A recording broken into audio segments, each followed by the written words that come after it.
Sveiki, ar žinot, kaip pasidaryti graikiškas salotas? Turbūt vienas iš lengviausių salotų. Einam su manim, parodysiu kaip. Mums reikės vyšinių pomidoriukų, taipogi alyvuogių, nepamirštam feto sūrio, agurkiukų iš mamos daržo ir svogūno.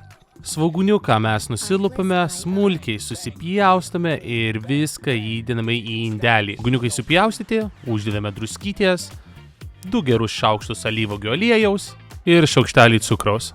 Ir 2 šaukštus vyšnių acto. Galite naudoti bet kokį actą, galite vieną šaukštelį, jaučiu priklauso nuo jūsų skonio. O dabar ties viską sumaišysim, išmaišysim ir paliksim porą minučių, kad pastovėtų ir viskas susimarinuotų. Dabar pasima feto sūrį, susipjaustysime mes feto sūrį kubeliais, kaip matėte, susipjaušiu 4 dalis, dabar ties supjaustysiu viską kubeliais, susiieškokit indelį ir kaip supjaustysit, sudėkit viską į indelį. Alyvuoges taipogi marinuosime, 2-3 šaukštai alyvuogių aliejaus ir užbarstysime truputėlį origanų prieskonių.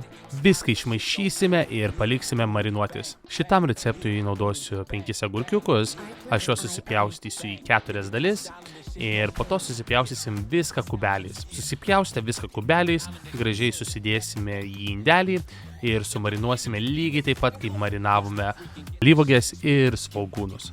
Aišku, viską išmaišome ir paliekam marinuotis porą minučių. Paskutinis ingredientas – vyšniai pomidoriukai. Juos supjaustysime į 4 dalis, taipogi sumarinuosime lygiai taip pat kaip svogūniukus, truputėlį pipirų, alyvuogių aliejaus ir druskytės. Viską išmaišysim ir paliksim marinuotis porą minučių. O dabar smagiausia dalis. Pasimam didelį indą, suberiam supjaustytus pomidorus, mūsų agurkus, marinuotas alyvuoges, marinuotus svogūnėlius ir fetos sūrį. O kaip jau sudėsime visus ingredientus, viską išmaišysime ir turėsime graikiškas salotas. Skanaus jum!